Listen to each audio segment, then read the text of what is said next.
you saw the Millennium Falcon in Revenge of the Sith. Because at 23 minutes and 51 seconds, a YT-1300 freighter can be seen docking into the Senate building on Coruscant during the scene after Anakin and Obi-Wan crash land the Invisible Hand. This ship was confirmed by George Lucas to actually be the Falcon and not just another ship of that freighter class. Next up, during the scene where Palpatine reveals himself as a Sith Lord to Anakin, there's a moment right after the Jedi realizes that Palpatine is the hidden Sith, where Sidious briefly jerks his hand almost as if to force pull his lightsaber to him, just in case Anakin tries to actually kill him. Lastly, during the Battle of Coruscant, due to the sequence gaining a reputation among the crew for having so many details, the VFX department decided to put a flaming kitchen sink flying out of one of the ships as a joke. These are 3 things you never noticed from Revenge of the Sith. While many people know Easter eggs like General Grievous holding Anakin and Obi-Wan's lightsaber, I'm confident to say that little to none of you guys know about this dead youngling who appears to be moving. This happens when Yoda and Obi-Wan investigate the Jedi Temple after Order 66, and unless they were playing dead, there is no reason for their mouth to be moving here. Next is the Venator and the background of Kashyyyk. Yes, it is close to the surface, but this is actually special for those of you who play Battlefront, because we see this in Battlefront 2 when playing Supremacy on Kashyyyk. Probably the most obscure detail of this video is the swamp speeders on Coruscant. We actually see them later in the movie on Felucia and Kashyyyk, but early in the film, you can spot them in the background of Coruscant along with multiple Wookiees right before Yoda leaves. Subscribe if you learned anything new. Revenge of the Sith was almost ruined by this crucial editing mistake. The parallel here of Vader's transformation being completed as his true love is dying and his 2 children who are his last hope are born is pretty incredible and was a great choice in editing for the feeling of the end of the movie. But at one point, these 2 scenes were to be split apart, with most likely Vader's transformation being followed by the birth of the twins, which would have been so much worse. The 4-hour cut of Revenge of the Sith is a lie. For one, the opening battle of Coruscant was never an hour, but rather 40 minutes. What's my source? Well, the Making of Revenge of the Sith book, which actually reveals this battle was cut down from 40 minutes to 20 minutes, so not an hour. So yes, while there is an extended version of Episode 3, it is far from 4 hours and isn't locked away in some Lucasfilm vault. But what other sections of the movie were cut out? While many fans are familiar with the Padme Rebellion subplots being cut out of the movie, this is just the tip of the iceberg, trust me. There was also an extended chase and battle between Obi-Wan and General Grievous that would have gone on for about 10 to 15 more minutes. Also an extended Order 66 with the death of Quinlan Vos and Shaak Ti, scenes of Yoda and Obi-Wan fighting clones disguised as Jedi in the Jedi Temple, I'm not done, and then also an extended Yoda and Sidious duel, an extended Anakin and Obi-Wan duel, and more scenes at the end, including Yoda talking with Qui-Gon and landing on Dagobah. And if you learned anything new in this video, then subscribe to The Blue Bounty Hunter. For the scene of Anakin carrying an unconscious Obi-Wan on his back, a foam dummy of Obi-Wan was created by the creature shop, being named Foamy One Kenobi. The only problem is that this thing is terrifying. To me, this fits right at the bottom of the uncanny valley, where it is at the point that it is reminiscent of human likeness, but is as far from affinity or familiarity as is possible. I mean, the realistic yet slightly off features, the plastic-like skin, and the feeling like it's alive but not quite at the same time gives me all a terrified sense of dread. Also, the fact that Hayden had to carry this monstrosity around is terrible as well. One secret from Revenge of the Sith is that while Anakin's lightsaber throughout the beginning of the movie makes the standard Jedi lightsaber sound, during the scene with the younglings it changes to the iconic growl of Darth Vader's blade. Secret number 2 is that when Mace Windu tells Anakin after his accusation of Palpatine being a Sith, "If what you've told me is true, you will have gained my trust. He most likely planned to make Anakin a Jedi Master if he had stayed in the Council chambers. Our third secret is that during the Battle of Coruscant, the animators put so many different objects in this sequence that they even snuck in a literal kitchen sink as a joke. And if you want everything except for the kitchen sink relating to Star Wars covered on a daily basis, then hit the subscribe button to my channel. Did you know Padme's parents are in the funeral scene during Revenge of the Sith? Yep, that's them right there looking very sad. And while many people are familiar with the deleted scene of them, Jobal and Rui Naberi meeting Anakin in Attack of the Clones, you probably haven't made this connection before. Stop doom scrolling. What are the most satisfying sound effects from Revenge of the Sith? First, I'm going with the Varactyl call from Obi-Wan's personal beast, Boga, which has a very exotic alien vibe and was actually made from a mixture of sounds from a dog, a coyote, and a Tasmanian devil.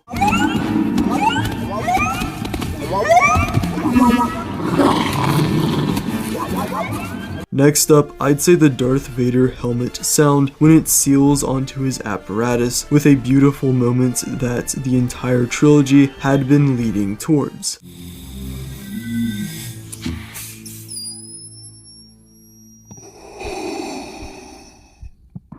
Lastly, I'm going with the R4-P17 scream when he is sliced up by a Buzz droid.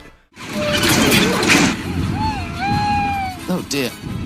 I always loved how Obi-Wan has no reaction whatsoever here. Do you know the dark truth about how they filmed the youngling scene from Revenge of the Sith? Well, according to rumor, Hayden Christensen actually said boo to the child actor Ross Speedman playing the youngling known as Soars Bandim, which scared him and caused him to jump back, which made the scene even more realistic. I shuffled back because Hayden shouted boo, and that startled me and made me shuffle back. Did you know that Padme Amidala was originally going to have a more brutal death scene? In the final film, she is simply force-choked and then dies of sadness, but in this version created in the behind-the-scenes training videos for the stunt and action performers, you can see Anakin was going to lift her off the ground, force-choke her to death, and then she would fall back down.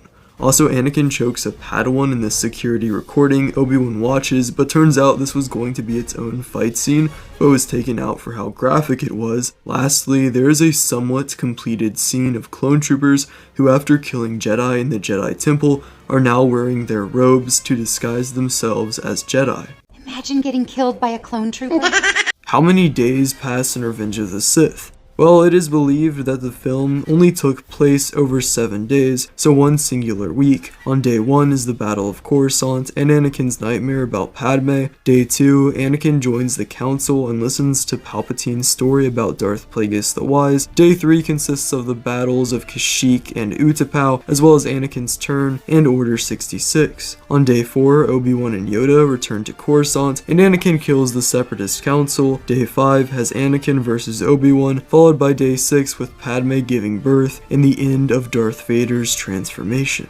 On day 7 is Padme's funeral and the twins are relocated. I would have assumed Anakin's turn to have taken more than 2 days personally, so maybe closer to 10 days or even a month is more accurate. Who is Palpatine talking to in the opera scene from Revenge of the Sith? When watching episode 3 on the big screen last week, I was able to discover many different things without even meaning to. For one, when Obi-Wan begins riding Boga on Utapau, we can see a local Utai in the background hanging on to a rope attached to a different Varactyl. But also, before Anakin listens to the tale of Darth Plagueis the Wise, we see Palpatine surrounded by multiple important Republic figures like Masamita and, that's right, Sly Moore right next to him, who in Legends he had a supposed relationship with and who birthed his three-eyed son, Triclops. And if you never wanted to know what I just told you but are glad you do now, then smash that subscribe button. There's a hidden line from Anakin on Mustafar in Revenge of the Sith, but let me first ask you, can you read lips? Because in this shot of Anakin after Obi-Wan splits him up like a Lego figure, we can see him say something but the audio has been cut. But what did he say and why did George cut it? Anakin was originally going to say, "Help me, Master," but George Lucas cut this out of the movie by muting this shot. Obi-Wan's response actually makes this scene even better, because according to the Making of Revenge of the Sith book, Obi-Wan was going to say, "I love you, but I cannot help you," which would have happened before Anakin's eyes turned Sith yellow. In my opinion, this would have better explained rather than that line happening after Obi-Wan just picks up his lightsaber. But why did George cut this line? Well, originally this was in there because it's almost as if Obi-Wan is talking to a dead man by saying, "I cannot help you," and "I loved you" in the past tense. But George wanted Anakin or Vader at this point to be fully in the dark. No redemption at the end. So he cut him saying, "Help me, Master." In his mind, hatred is the only thing Anakin would have on his mind at this point. And if you don't want George Lucas to release the Revenge of the Sith special edition with Greedo magically appearing on Mustafar to save Anakin, then hit that subscribe button. Is this the most confusing moment in Revenge of the Sith? Because after the famous Obi-Wan spin, we see these two force push each other, which sends them both flying back at the same time. But how come Anakin and Obi-Wan were equally powerful with the Force on Mustafar, despite Anakin being way stronger in the Force than Obi-Wan? Well, let's just say this has nothing to do with their power levels. When looking at Legends, we can discover that after Anakin and Obi-Wan locked in a grapple of power here, something strange happened. Because the air pocket actually compressed with the combined force pushes until it ruptured and exploded. So this had nothing to do with their power, but rather the physics of the moment. And if you never knew this, then subscribe so I can complete my speedrun of 100,000 subscribers by September. Revenge of the Sith's most underrated scene is Scene 10, Council with Yoda, as we get the only personal moment between Anakin and Yoda, or Anakin and any Jedi that isn't Obi-Wan for that matter. Also, even though Yoda's advice is very extreme for sure, it is very spiritually wise nonetheless. Not saying I completely agree with it, as in the New Testament of the Bible, Jesus talks about grieving as a good essential thing. I'm a Christian, by the way, in case you don't know, so personally, I think it's necessary to actually process your emotions rather than to ball it all up and drown in sorrow. How old is every character in Revenge of the Sith? In canon, Anakin was born in 41 BBY and is 23 years old by Revenge of the Sith, while his brother Obi-Wan was born in 57 BBY, making him 38 in this movie. And you can really tell the war took a toll on him. I mean, Obi-Wan went from having a mullet almost as glorious as mine last year to having graying hair in this movie, if you look closely. On the other hand, Padme was born in 46 BBY, making her 27 in Revenge of the Sith. Palpatine is 65 years old, Count Dooku is 83, Mace Windu is 53, Yoda is 877, and in my opinion, the craziest of all is General Grievous, who is at least 41 years old, possibly older. And if you never knew any of this, then make sure to subscribe so that I can speedrun 100,000 subscribers by the end of September, and also tap into my new short film, Assassins of the Ice, which should be out on my channel right now. Do it. Revenge of the Sith almost had a different opening. When development on episode 3 started, George Lucas first planned for the movie to start with 7 battles on 7 different planets to show the true size and devastation of the Clone Wars, and this is what he told the arts department to design. After they decided there should be more development towards the seduction of Anakin Skywalker to the dark side, they made the opening sequence show Anakin and Obi-Wan infiltrating the Invisible Hand to rescue Palpatine, leading to Anakin killing Count Dooku at the Chancellor's command. Here are 3 crazy facts from Revenge of the Sith. Let me know in the comments if you've ever heard any of these before. First off, during Anakin and Obi-Wan's final meeting, there is something significant with the lighting here. While Anakin is in the darkness, Obi-Wan is standing in the lights, which symbolizes how some people who stand in the darkness are afraid to reach out and step into the light. But did you know the youngling scene happened in real life? Okay, let me explain. Hayden Christensen made a boo sound in front of the youngling actor Ross Speedman, which made him jump back. But our third detail goes back to the opening scene of the movie, because we already see Anakin's struggles with letting go as early as the Battle of Coruscant. 2 different times Anakin acts on his emotions, insisting that he helps out the clone pilots and that he saves Obi-Wan despite his master wanting him to carry on without him for the greater good, which aligns with the Jedi way. And if you never knew any of these, subscribe so that I can speedrun 100,000 subscribers by the end of September. Here's 3 behind the scenes bloopers from Revenge of the Sith. Number 1. Obi-Wan kills Luke and Leia. Get away this time, Dooku.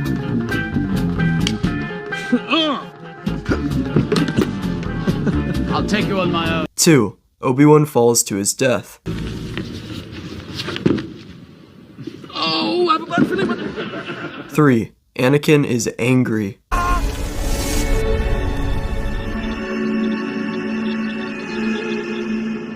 Oh, I hate you.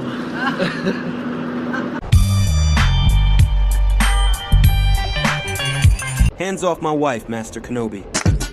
Yeah, that almighty amazing, highly contagious kamikaze. What does the name Revenge of the Sith mean? While many Star Wars fans consider Episode 3 one of the best Star Wars movies, most of them only have a vague idea of what Revenge of the Sith means. There are actually 2 answers to this question. The first explanation for the name is tied to legends, because before the Republic, the Sith controlled the galaxy for centuries, with there being multiple Sith empires before the Sith were supposedly destroyed for good in 1000 BBY. Because of this, they were forced into hiding, with only 2 existing at any given time. So going along with this explanation, the Sith are getting their revenge on the Jedi Order by finally destroying the Republic and controlling the galaxy once more. Once more, the Sith will rule the galaxy. But explanation 2 is probably one that you've never heard before, because what if Revenge of the Sith isn't talking about the Sith as a whole, but rather one specific Sith,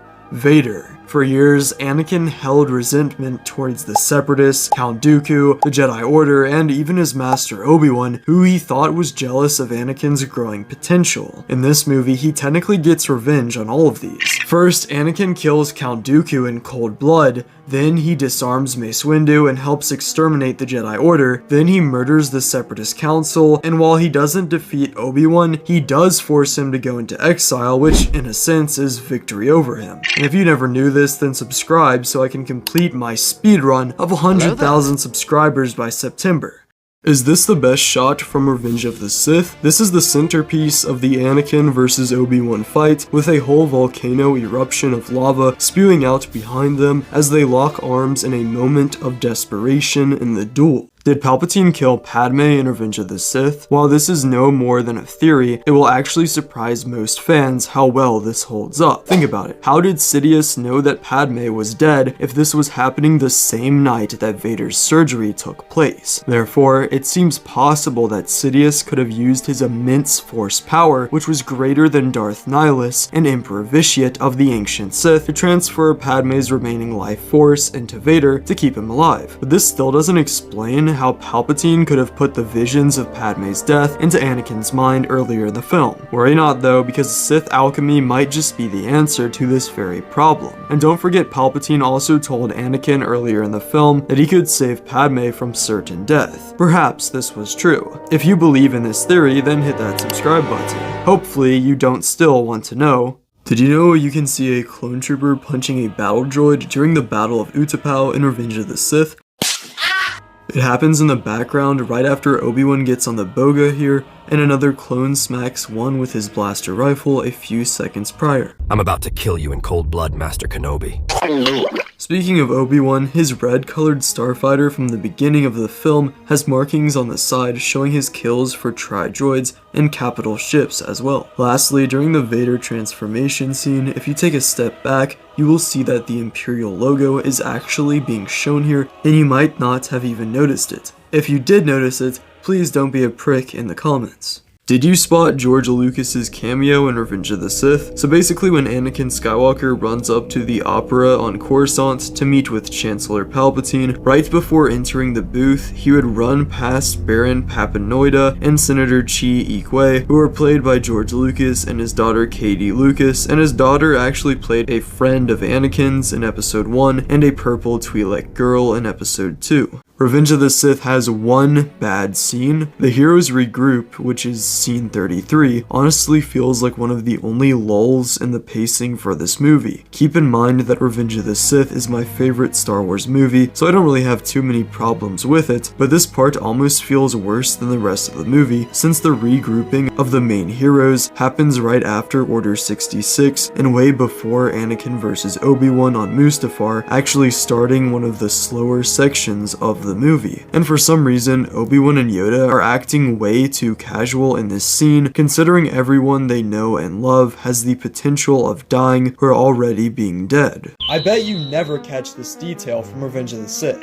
Everyone knows Anakin's iconic defeat of Dooku, but have you ever watched what he actually does here? Well, it turns out not only was this move unorthodox enough to beat Dooku, but he also used it later on Mustafar. But before we look at that duel, we need to watch this movie in slow motion. As you can see here, after this flurry, Anakin grabs Dooku's lightsaber along with his own and then cuts Dooku's hands off. But even crazier is that in his duel against Obi-Wan, Anakin went to use the same move on his former master, but Obi-Wan parries this move with his mastery of Form 3 Surisu. It also helps that they trained together for a decade. Did you know there is an Alina Jedi in Star Wars Revenge of the Sith? So basically in this shot at the beginning of the Battle of Kashyyyk, we can see this character known as Su Choi riding on one of these cancels, which was a creature shown also in the Clone Wars, and it's very small and you wouldn't have seen it otherwise, but they even have their own official live action image. They later would make an appearance in the comic book Star Wars Purge, which featured them fighting against Darth Vader. Guess who won? Me! Revenge of the Sith has 3 different deleted scenes from the middle of the movie, with Padme and multiple other senators known as the Delegation of 2000 who were opposing Chancellor Palpatine's policies and wanting the Republic to go back to democracy. This makes the scene of Padme and Bail Organa later much more impactful. So this is how liberty dies. With thunderous applause. How much money did Revenge of the Sith cost to make? This actually was the cheapest of the 3 prequels, costing $113 million rather than the $115 million on the other 2. It also is the most complex movie of the 3 and has the biggest battles, the most lightsaber fights, and the highest number of different planets. However, it didn't have as many boundaries to push with CGI, and for episode 3, they didn't have to travel to different countries or make as many new sets, leading to it having the smallest budget of the 3, and it made $848 million, so more than Attack of the Clones, which made $656 million, but not as much as The Phantom Menace, which made $1 billion. Why does Anakin Skywalker have long hair in Revenge of the Sith? So this is basically a hairstyle that was almost reminiscent of Qui-Gon Jinn, and this was introduced under the form of concept art that was then applied to Hayden Christensen himself. While this look would have certainly been memorable and does have a nice little parallel with Qui-Gon, who Anakin shared some similarities with, it also didn't turn out too good in real life, and Hayden was uncomfortable with it while George agreed that it looked too pretty. He decided they should have a more rugged look, and so they tested the long hair without the tail in the back, which Hayden was more comfortable with. George was also happy with this, and that is why it ended up being used for Revenge of the Sith. And Rick McCallum, producer of the prequels, agreed that they should go with what Hayden was comfortable with. These are 3 Obi-Wan Kenobi details from episode 3 that you missed, and I bet like 5% of you know the last one. But before we cover that, we first have to look at the first scene Grievous and Anakin meet, where there are these strange close-up shots of Obi-Wan that look completely out of place. But why do they look like this? Well, you see, these shots are actually from reshoots, and Ewan McGregor has actually aged a full year between them. Fact number 2 is slightly less interesting, but still better than watching the sequels. When looking at Obi-Wan's starfighter on the Invisible Hand hangar bay, you can actually see multiple tally marks. These represent all the droid fighters Master Cannoli has taken down. Fact number 3, the moment we've all been waiting for. Right before Obi-Wan's fight with General Grievous, we see him take down multiple Magna Guards with the Force. But have you ever found this moment anticlimactic? Well, there's actually a good reason for this. You see, in the original movie, there was an extended fight between Obi-Wan and the Magna Guards, which there is blue screen footage of on YouTube. And the reason I said only 5% of you guys would know about this is because only people that worked on Revenge of the Sith would know this, and apparently 5% of my audience worked on the movie. Let me know in the comments if this is you.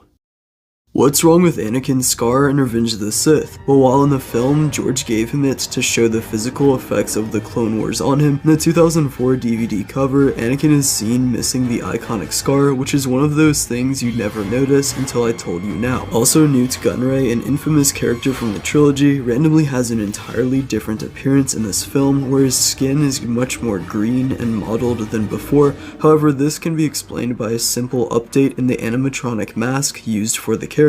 Lastly, when Obi-Wan force pulls this cargo module from the ceiling to crush some Magna Guards, in the next few shots, they have mysteriously gotten up and walked off, taking the debris with them. And for a bonus fact, there's a mysterious face that appears behind Anakin for 1 or 2 frames during his fight with Obi-Wan on Mustafar, which I covered in this video. Here are 3 morbid facts about Revenge of the Sith and the lore surrounding it. Firstly, Anakin wanted to name his kid Jin, after of course Master Qui-Gon Jinn, who saved him from slavery. Also, even despite Aayla Secura and Commander Bly having a close professional relationship, Bly still had his men not only fire at her once, but repeatedly just to make sure the order from the Chancellor was fulfilled to its fullest potential. Lastly, Darth Vader was conscious for the entirety of his surgery after the events on Mustafar, and considering the fact that he got 4th-degree burns and had his cloak melted into his flesh, it's safe to say this was unimaginably painful. Have you watched this funny Clone Troopers deleted scene? When Obi-Wan and Yoda arrive at the Jedi Temple, they find a group of clone troopers disguised as Jedi waiting outside. The 2 Jedi aren't fooled and kill them all. This scene appears in LEGO Star Wars the video game, and the movie includes the second half of this scene, removing the dialogue and using CG to remove the clones' robes and give them 500 first helmets. The humor in this scene is so out of place, and as clever as it would have been for the clones, which I like, it also is too distracting at this relatively fast-paced section of the movie from Order 66 to the creation of the Empire. And consider subscribing if you found this interesting, it really helps out the channel. Remember the Dooku flip from Revenge of the Sith, which always felt out of place because we see Count Dooku, who is meant to be elegant and dignified, take a flip off of this railing. It is even stranger that he just walks up here slowly, takes a flip, and then keeps walking slowly. Arguably, this is one of the many moments where Lucas might have used a little too much CGI. I may have gone too far in a few places. Do you prefer Revenge of the Sith in live action or animation? Because we've actually seen it in both thanks to the Clone Wars and the Bad Batch. Specifically in the Clone Wars Season 3 Episode 17 Ghosts of Mortis and Season 6 Episode 11 Voices, and in the opening narration in the Bad Batch Season 1 Episode 1 Aftermath. But there's more scenes translated than you may have remembered. On Mortis, Anakin has visions of him killing the younglings, Padme being force-choked, Obi-Wan cutting him into bite-sized pieces, and even Palpatine shooting Force lightning at Luke. On Dagobah, Yoda sees the deaths of many Jedi like Kit Fisto, Mace Windu, and even Shaak Ti, but the Bad Batch is the closest replica. In the opening of Episode 1, we see much of the Battle of Coruscant with Anakin and Obi-Wan rescuing the Chancellor, as well as General Grievous escaping, and even Aayla Secura before she dies. So let me know in the comments, animation or live action. Here are 6 shots from the Revenge of the Sith trailer that aren't in the movie. While not as noticeable of a change as our other shots, this look at Ki-Adi-Mundi's death reveals him on Coruscant rather than Maigito, where he actually dies, which may have been done to hide the full plot of the movie. But our next shot immediately undid this. I'm talking about Palpatine fighting Mace Windu in his office, which spoils one of the key reveals of this movie, that Chancellor Palpatine is the Sith Lord. A Sith Lord?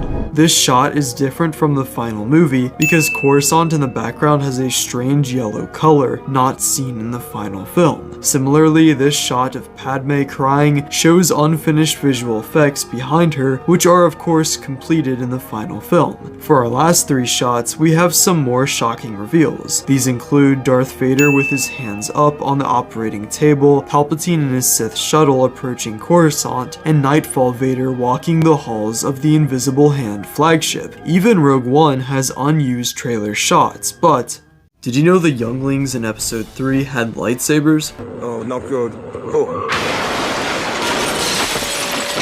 That's right, just like in Attack of the Clones, when Yoda is training some, they wield these lightsabers known as training lightsabers, which were non-lethal as they had less power and therefore inflicted less damage. This means that yes, even the kid that says, "Master Skywalker, there are too many of them, what are we going to do?" was holding one in his right hand during this scene too.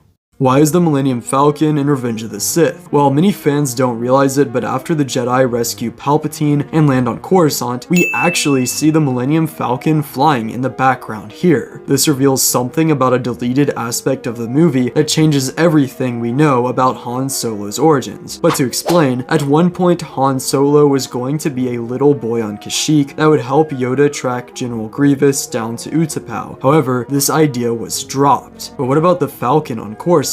Well, this is simply a recurring Easter egg we find in 2 out of the 3 prequels, because in Attack of the Clones we see multiple YT Corellian freighters parked on Naboo, and now we see the Falcon itself flying into the Senate. And if you've spotted this before, then subscribe to the Blue Bounty Hunter.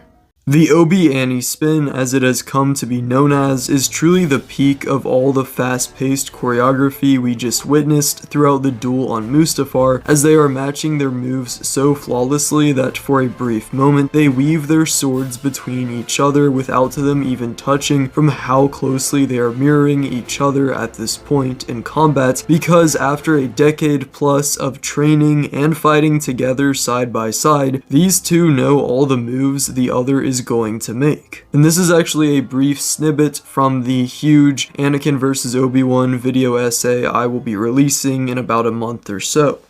Did you know we almost got a different ending to Revenge of the Sith? So basically there was a deleted scene where Yoda actually hears Qui-Gon's Force ghost talking to him through the Force rather than him just telling Obi-Wan later. When I became one with the Force, I made a great discovery. Also, during the end of episode 3, the V-Wings actually make the same sound as TIE fighters to show the progression into Imperial tech. And lastly, this is the only time we ever saw the planet Alderaan in the movies up close, because before that it was simply a ball in space and then a pile of rocks. Also, for a bonus fact, young Grand Moff Tarkin is in this scene. Did you know Anakin had a green lightsaber in concept art for Revenge of the Sith? While it is unclear as to whether there is meaning behind this, or it is just to distinguish him from Obi-Wan on Mustafar, but one theory that seems fairly plausible is that this could have represented how Qui-Gon was really the right teacher for Anakin, but now because Obi-Wan was his master, that was one of the many dominoes which led to his downfall. What are these gray armored clone troopers that Yoda meets up with on Coruscant before the Battle of Kashyyyk? Well, these are actually members of the 41st Elite Corps, which is the same corps that the camo armored 41st Scout Battalion clones that we see on Kashyyyk are a part of, and essentially this was one branch of the 9th Assault Corps, which was led by Luminara Unduli and Commander Gree. These are 3 Palpatine details from episode 3 that you missed, and only hardcore Star Wars fans know the last one. Detail number 1 is the reason as to why Palps looks younger in this movie than he did in episode 2. Back then, George wanted Palpatine to naturally age into the shriveled up prune we see in episode 6 from the weight of the dark side on him, but then he changed his mind for episode 3, wanting him to be disfigured by the Force lightning for his cover-up story against the Jedi. However, even crazier than this is the fact that in one draft of the script there was going to be a big reveal that Palpatine created Anakin, making him his father. There are still hints of this in the final movie, by the way. To influence the midi-chlorians to create life. But our final Palpatine detail is so good it will melt your face off. If you look closely during his fight with Mace Windu and the other Jedi, you can see that Palpatine is actually holding Anakin's lightsaber hilt. But why is this? Well, there's no way the prop department was that lazy. No, this actually refers to a deleted concept where Anakin was actually with Palpatine the whole fight, and he uses the Force to grab Anakin's lightsaber. I'm honestly happy this was changed because I feel like it would have been so awkward to just have Anakin standing there doing nothing. But maybe it would have made his turn more believable, seeing how aggressive Mace is here. The Senate will decide your fate. And let me know if you already knew all 3 of these. If so, then you've probably been watching my channel for a while. What is the worst instance of CGI in Revenge of the Sith? This one was actually a lot more difficult to find because basically all of the CGI in Revenge of the Sith looks incredible and holds up with more recent movies like Interstellar and Infinity War, but I had to go with the shot of Dooku doing a front flip and looking like Gumby for a second, with honorable mentions going to Palpatine's digital face over the stuntman in his duel with the Jedi, and also some of the digital backgrounds on Utapau.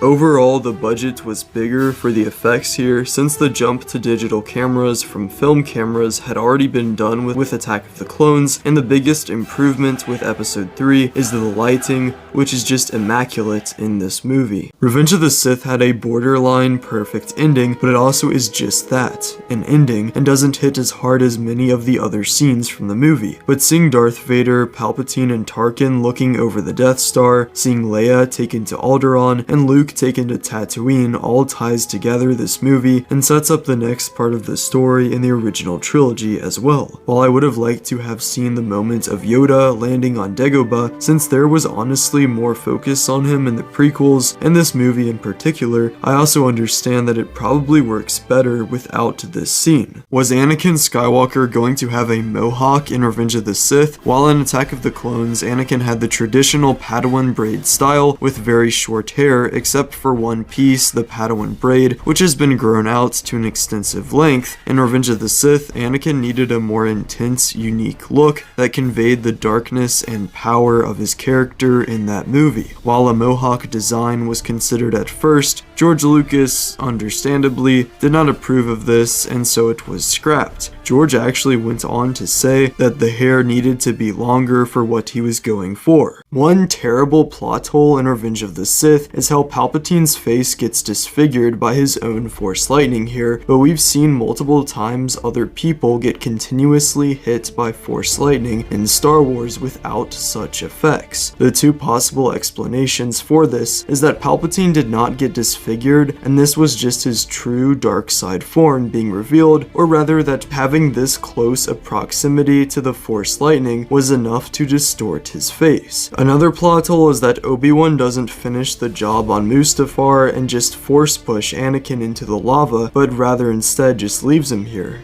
But this can be explained by the fact that Obi-Wan already felt immensely guilty and assumed he was a dead man at this point anyway. And for a third plot hole, why is Luke Skywalker brought to Anakin's brother of all places, which seems like the type of spot Vader could easily return to, but it's safe to assume that Vader wanted to cut himself off from all reminder of the past. And if you're mad at me for bringing up plot holes from the prequels, then vent out your anger on the subscribe button to my channel.